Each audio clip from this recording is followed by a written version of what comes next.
अस्सलाम वालेकुम दोस्तों, आज मैं आपको फ़िल्ट्रेशन असेंबली के बारे में बताता हूँ। इसके पार्ट के बारे में यानी कि मोबाइल से हम कैसे फ़िल्टर करते हैं, इसमें प्रिकॉशन क्या है इसमें, ठीक है। और जैसा कि आपको मालूम है HPLC में दो चीज़ें यूज़ होती हैं, एक स्टेशनरी फेज़ यूज़ होती है जिसको हम कॉलम कहते हैं, दूसरी यूज़ होती है मोबाइल फेज़, ठीक है, जो यानी कि मोमेंट की हालत में होती है। तो हम आज मोबाइल फेज़ के फ़िल्ट्रेशन के बारे में समझेंगे, यानी कि हम फ़िल्टर कैसे करते हैं, ठीक है। फ़िल्टर करने का मकसद ये होता है यानी कि इसके अंदर से जो इम्प्योरिटी है वो निकल जाए, ठीक है, ताकि हमारे जब हम काम करें HPLC से कोई मसला ना आए, कोई इशू ना आए, ठीक है, कोई इम्प्योरिटी ना चल जाए इसके अंदर। तो चलो दोस्तों, अब हम इसके पार्ट देखते हैं फ़िल्ट्रेशन समझ के, ठीक है। इसमें बेसिकली जो नीचे वाला जो पार्ट होता है ये होता है यानी कि फ्लास्क, ठीक है, ये 1000 ml की होती है, ठीक है।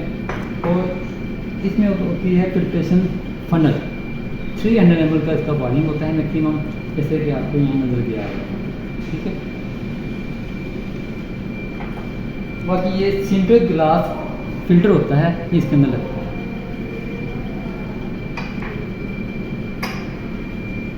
ये फिल्टर यूज होता है 0.45 माइक्रोन, ठीक है। ये फिल्टर होता है, इसका पोर्ट साइज होता है 0.45 माइक्रोन का होता है, ठीक है। इसको अभी हम यूज़ करते हैं,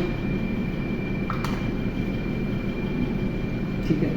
ये यानी कि 0.45 माइक्रोन, ठीक है। तो इसको यूज़ करने का तरीका ये होता है, सबसे पहले हम यहाँ पे इस पे यानी कि नीचे वाले पोर्शन है जो फ्लास्क है, इसमें हम लगाते हैं लिक्विड पैराफिन। इसके लगाने का मकसद ये होता है कि इसको खोलने में आसानी हो, ठीक है। अगर हम ये नहीं लगाते तो क्या होता है कि ये खुलता नहीं है। इसको अच्छी तरह हम लगाते हैं, लगाने के बाद ये जो सिंटर ग्लास फनल है, ठीक है, इसमें पानी ना हो इसके अंदर फिट कर देते हैं, ठीक है। बहुत सारे इसको मूवमेंट करते हैं ताकि चारों तरफ जो लिक्विड पैराफिन है वो चारों तरफ लग जाए। सबसे पहले तो आपने ये करना है, इसके जितने भी पार्ट हैं इसको अच्छी तरह वॉश कर लेना है, ठीक है, डिटर्जेंट से, टी वाटर से और यानी कि RO वाटर से। एंड पे आपने RO वाटर से वॉश करना है, फिर इसको आप ड्राई कर लें, बेहतर है, ठीक है।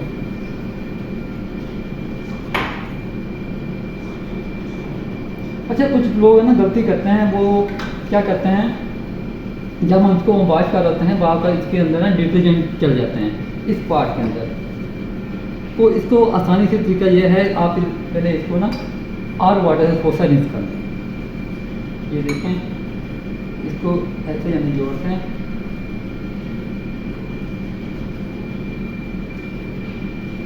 इसमें ये पार्ट होता है एल्यूमिनियम क्लैंप का, ये हम इसमें जोड़ते हैं। अभी मैंने इसके अंदर फ़िल्टर नहीं लगाया, मेम्ब्रेन फिल्टर लगाते हैं ना 0.4 माइक्रोन का, वो अभी हमने अटैच नहीं किया। हम बेसिकली ये जा रहे हैं जो सिंटर ग्लास फनल के अंदर जो इम्प्योरिटी है वो निकल जाए, उसको हम RO वाटर से रिंस कर लेते हैं।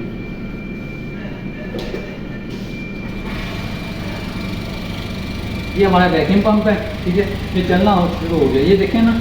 अब इसके अंदर जो भी वाटर होगा, जो भी चीज़ होगी वो उसको सब चलना शुरू कर देगा। हम ये RO वाटर है, ठीक है, RO वाटर से हम इसको रिंस करते हैं। अभी इसके अंदर फिल्टर नहीं है, इसका मकसद ये है ताकि कोई इम्प्योरिटी है जो वॉशिंग के दौरान उसके अंदर रह गई है वो निकल जाए, ठीक है। ये RO वाटर हो गया, यानी कि फिल्टर हो गया। इसको हम स्टॉप कर देते हैं। स्टॉप करने के बाद तो इसको निकाल देते हैं। हमने पहले इसको नहीं निकालना, ठीक है, पहले इसको निकाल देना है, उसके बाद आप, ठीक है। अगर हमने लिक्विड पैराफिन ना लगाया होता तो ये जाम भी हो सकता था, यानी कि वो नलके ना खुलता। लिक्विड पैराफिन लगाने का मकसद ये होता है। अब हमने RO वाटर को रिंस कर लिया सिंटर ग्लास को, अब हम फिल्टर करेंगे मोबाइल फेस को, ठीक है। फिर हम इसको जोड़ देंगे, ठीक है। अब हम लगाएंगे मेम्ब्रेन फिल्टर 0.45 माइक्रोन का, फोर साइज। आगे लगी इसको हमेशा सेंटर में रखेंगे।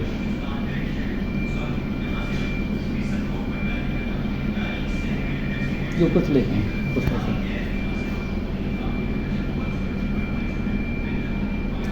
से रखें इसको। आप इसको चारों तरफ से ना गोल दायरा सा नजर आना शुरू हो जाएगा, वो हमें सेट करना है। बहुत सारे जो एनालिस्ट है वो ये गलती करते हैं, इसको सेंटर में नहीं रखते हैं, जिसकी वजह से वो ये फिल्ट्रेशन के दौरान वो लीक होना शुरू हो जाता है। ये हमें नज़र आना शुरू हो गया चारों तरफ, तो हमें इसको सेंटर में रखना है।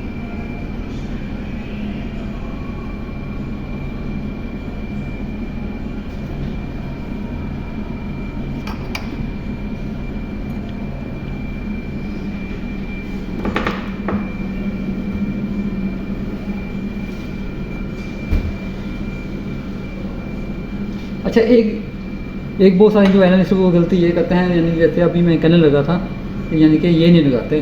सबसे पहले हम फिल्ट्रेशन समरी को चला देते हैं। चलाने से क्या होगा, इसके अंदर वैक्यूम पैदा होगा, जो इसके ऊपर जो फिल्ट्रेशन यानी कि फिल्टर लगा हुआ है वो यानी कि नीचे से नीचे की तरफ से सख्त होना शुरू हो जाएगा, वो मूव नहीं करेगा अपनी जगह से। ठीक है, इसके बाद हम ये लगा देंगे, एल्यूमिनियम क्लैंप लगा देंगे। ठीक है, इसको कुछ देर के लिए चलने देंगे ताकि इसके अंदर अच्छी तरह से वैक्यूम पैदा हो जाए। ठीक है, हम पहले इसको थोड़ा सा आर वाटर से रिंस कर रहे हैं।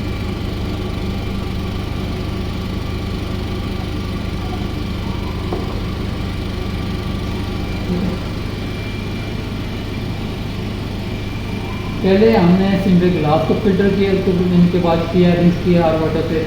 अब हमने फिल्टर लगाने के बाद उसको फिल्टर कर रहे हैं, उसको यानी कि रिंस कर रहे हैं। ये पहला स्टेप आपका बहुत अहम है। एक्चुअल्स में जब आप काम कर रहे हो तो इसका जो पहला स्टेप बहुत अहम है। अगर इसके अंदर कोई इम्प्योरिटी आपके अंदर चलेगी मोबाइल के अंदर, तो आपका जो प्रोसीजर है यानी कि वो उसमें मसला आ सकता है। इसका पीक का मसला आ सकता है, पीक शॉर्ट नहीं आ सकती, यानी कि पीक टूटने का खर्चा है। ठीक है, ट्यूब बैंक के अंदर यानी कि इम्प्योरिटी जाने की वजह से यानी कि उसमें बबल आने का खर्चा है, यानी कि एयर बबल आने का। तो पहला स्टेप बहुत अहम है।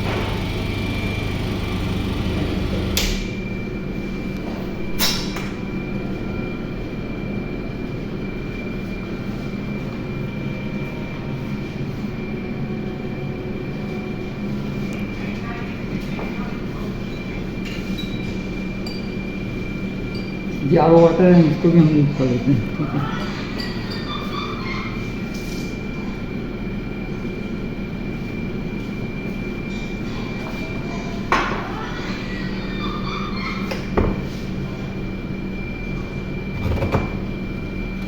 अब जो हमारा जो आखिरी मरला है यानी कि वो मोबाइल फेस फिल्टर का है। अब हम करेंगे मोबाइल फेस फिल्टर। सबसे पहले हम इसको ऑन कर देंगे।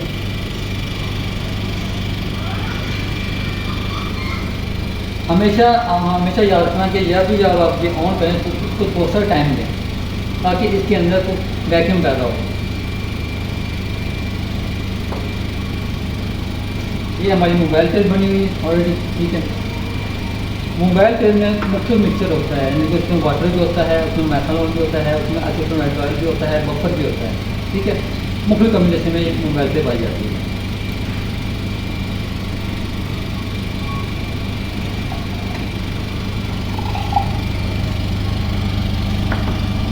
आपने चेक करना है कि यानी कि इसमें कहीं लीकेज तो नहीं हो रही, कहीं इस गिर से नहीं हो रही, यानी कि हमारा काम सही जा रहा है।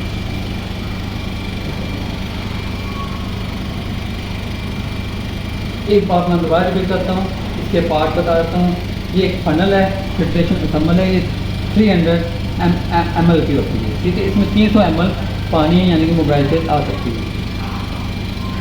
इसके बाद एल्यूमिनियम क्लैंप लगा होता है। ठीक है, इसके जो नीचे है वो सेंट्रल ग्लास फनल फिल्टर लगा होता है। ठीक है, उसके नीचे फ्लास्क होती है 1000 ml की, तो ये वैक्यूम पंप लगा होता है। तो ये लिक्विड पैराफिन है जो हम इसमें लगाते हैं। ठीक है, बहुत शुक्रिया दोस्तों। इसके साथ मैं एक वीडियो अटैच करूँगा जिसको यानी कि आप इसको देखें डिटेल के साथ, इसको मैं इसको यानी कि आपके पार्ट के बारे में बताऊँगा। ओके, अल्लाह हाफिज़।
In high-performance liquid chromatography, HPLC, filtration assembly is used to remove particulate matter from both the mobile phase solvent and the sample before they enter the system. This is crucial to avoid clogging the column, damaging the pump, or creating high back pressure. Key uses of filtration in HPLC. 1. Mobile phase filtration removes dust, insoluble particles, and microbial contamination. Prevents blockage in the pump and column, typically filtered through 0.2 or 0.45 megameter membrane filters. 2. Sample filtration eliminates undissolved solids from the sample solution. Helps to prolong the column life and improve reproducibility.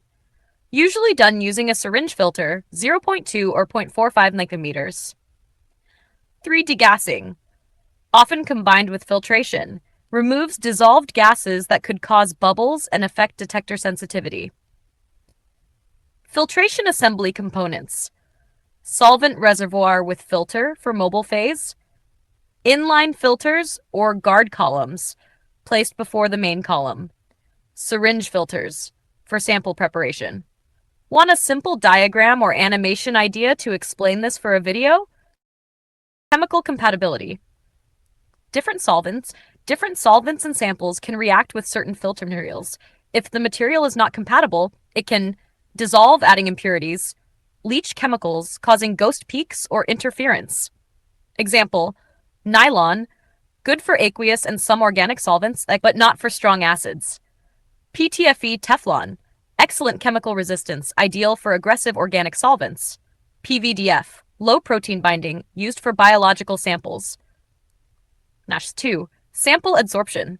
Some filter materials bind analytes, especially proteins or polar compounds. This reduces the recovery and affects quantitation. Tip: use low protein binding materials like PVDF or PES for biological samples. 3. Particle retention and pore size. The standard pore size for HPLC is 0.45 micrometers or 0.2 millimeters. Material must have uniform pore distribution to ensure effective filtration without clogging or sample loss. Extractables and leachables. Poor quality filters can release plasticizers or other chemicals, especially under high pressure or with aggressive solvents. These appear as unexpected peaks in chromatograms. Filter material, best for avoid when protein work, nylon, aqueous and mild organic solvents, strong acids, proteins, PTFE, aggressive organic solvents, aqueous samples unless pre-wetted, PVDF, biological samples, protein work, highly acidic or basic solvents, PES, buffers, culture media, strong organic solvents. Let me know if you want a quick video script or infographic version of this info. Chemical stability of filter material. Some filter materials, like nylon or PES, can degrade or deform at high temperatures. This can cause leaching of impurities, structural breakdown, loss of filtration efficiency. Example, PTFE filters can withstand higher temperatures, 200 degrees Celsius. Nylon filters start to deform above 60 degrees Celsius. 2. Pore size integrity. Heat can expand the filter pores, making filtration less effective. Larger pores might allow particulates to pass through, risking column damage. 3. Flow rate changes. Viscosity of liquids decreases with higher temperature, increasing flow rate. This can cause faster filtration, but also reduced interaction time with the membrane, potentially incomplete filtration. 4. Adsorption behavior. Temperature affects how compounds interact with the filter surface. Higher temperatures might reduce adsorption for some analytes, but increase it for others, leading to inconsistent recovery. Risk of air bubble formation. Warming solvent or samples after filtration can release dissolved gases, forming air bubbles in the HPLC system, which affects baseline stability and detector sensitivity. Takeaway tips. Use thermally stable filter materials if you're working at elevated temperatures. Always filter solvents and samples at room temperature unless you're using temperature-controlled filtration. For heated systems, consider inline filters rated for high temperatures. Want this explained in a short video script or 1. Choose thermally stable filter materials. Use filters rated for your working temperature.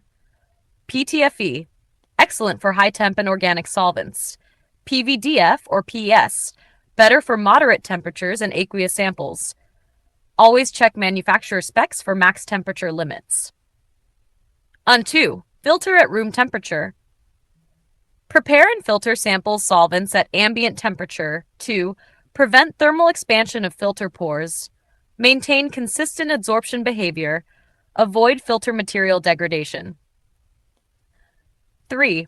Preheat only after filtration. If temperature control is needed, filter first, then heat the sample or solvent. This reduces the risk of leachables, gas bubble formation. 4. Degas and use vacuum or low-pressure filtration. Degassing prevents bubble formation when temperature rises. Use gentle filtration methods, not high pressure, to avoid heat generation by friction. 5.